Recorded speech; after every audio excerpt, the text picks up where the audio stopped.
أهلا بيكم يا حبايبي في حكاية مصرية. طبعا انتوا أصبحتوا حبايبي جدا، لأن أنا بقعد أتكلم معاكم أكنه حد قاعد قدامي. المهم الحكاية المرة دي حكاية صفوت وسامية. صفوت وسامية كانوا جيران، هما صغيرين كبروا مع بعض. كان هو في ثانوي أولى ثانوي هو في ثالثة ثانوي وهي في أولى ثانوي. المهم هو بدأ يروحوا مع بعض. كان في تقاليد في الحي اللي هم ساكنين فيه، بيروحوا رحلات مع بعضهم كلهم، يتلموا الشباب والشابات بقى بمعرفة الأهل، وحتى الأهل يجوا معاهم. المهم كلهم بيروحوا مع بعض كأهل كأسرة واحدة. المهم نشأت علاقة ما بين صفوت وسامية، علاقة حب. الكل عارف إن صفوت بيحب سامية وسامية بتحب صفوت. المهم اتخرج صفوت من كلية التجارة، من كلية العلوم، وسامية اتخرجت من كلية التجارة. بعدين يا صفوت بيجي لي عرسان وانا مش عارفه اتكلم مع اهلي، اقول لهم ايه؟ برفض ليه؟ هم كلهم عارفين ان انا بحبك وانت بتحبني، اقل من فيها تيجي تتقدم لي. المهم صفوت ما لقاش فايده غير ان هو يتقدم لها. اتقدم لها وكان سالف فلوس الشبكه عشان يقدمها لها، وفعلا جاب الشبكه وقدمها لها. لا بس مش هنتجوز دلوقتي لغايه لما ايه؟ استعد. المهم بعد ما خطبها وخلاص بقى خاطبها، بدأ أهلها يقولوا لها انت خطيبك ده بيجي كل خميس وفي نقطة، انت هتستنيه ايه مدى الحياة؟ يا يجي يتجوز يا يسيبك. هي بتحبه، اصبروا عليه يا جماعة، هو لسه يستعد مدى الحياة. فالمهم بدأ هو كان اتعين الأول في بورسعيد، اتعين مدرس، وبعد كده جه القاهرة. المهم في النهاية لا مفيش فايدة غير ان هو يسافر. وفعلا سافر بلاد عربية وبدأ ايه؟ يحاول يكون نفسه. ورجع أول سنة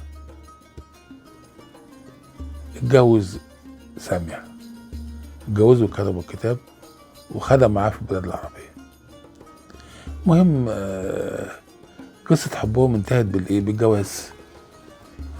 بس المشكلة مش في كده بقى، المشكلة ان هما بعد ما اتجوزوا هي خلفت ولد، وبعد ما خلفت ولد تاني، بقى معاها ولدين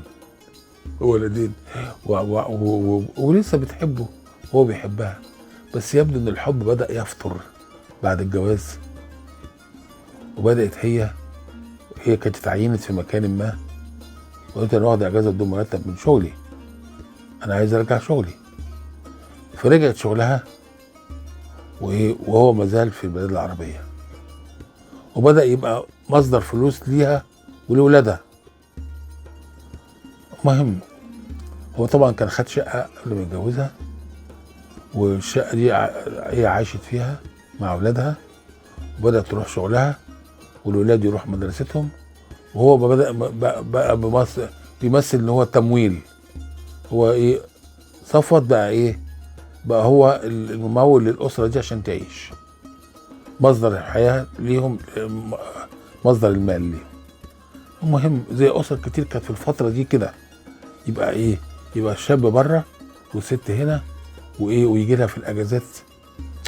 كبروا والعيال كبروا وتخرجوا، وهو مازال في البلاد العربية، هي ما زالت في مصر. كان جواز يعتبر ان هو ايه؟ ابتدى بالحب بس انتهى بالفتور. في النهاية بدأ كل ما يجي مصر يعيا، بدأ يجي مصر حالته النفسية تسوء. المهم نهى عقده هناك وجي مصر وحالته النفسية ساءت جدا. فالمهم انا قلت له لا، سافر تاني يا صفوت، انت لقيت نفسك بره. وفعلا سافر تاني وخف. لما سافر اتاري كل اللي عنده ده نفسي. المهم هي ربت ولادها لوحدها، هو بقى بالنسبه له مصدر تمويل مش اكتر. الحياه مرت وعادت وكده، وجت كورونا وجت حاجات كتير، امراض بقى. في وسط الحالات دي جت ساميه جالها مرض اللي هو الكورونا ده، وبدات تروح مستشفيات وهو بره العربيه. كل اللي بيعملوا اللي بيبعت لها فلوس بيمولهم. راحت مستشفى وكانت اليوم ب 10,000 جنيه، وعاشت فيها حوالي شهر، صرفت فلوس كتير قوي، وتوفت في الاخر. هو بره صفت ما يقدرش يجي عشان خاطر مراته ياخد العزاء والحاجات دي، ما يقدرش. خلاص هي كانت بقى معاها ولدين، واحد منهم اتجوز والتاني كان عايش معاها موظف برضه.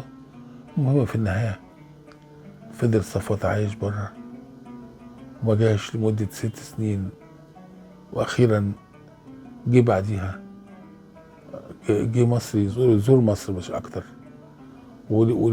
عاش بقى على ذكريات سامية اللي هي ماتت خلاص.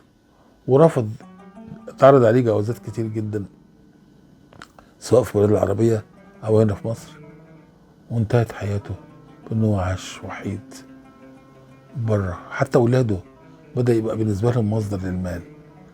مش هقول مش عارفينه، مش واخدين عليه ولا هو واخد عليهم. وما بيجي هنا بيايا نفسي.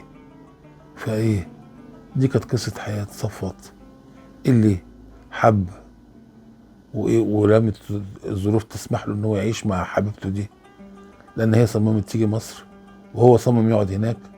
وكانت حياتهم شبه مقطوعة من الاول، والموت نهى الحكاية، واصبح هو مجرد ان هو بيبقى التمويل لاولاده وخلاص، وعاش حياته بره، وانتهت الموضوع على كده.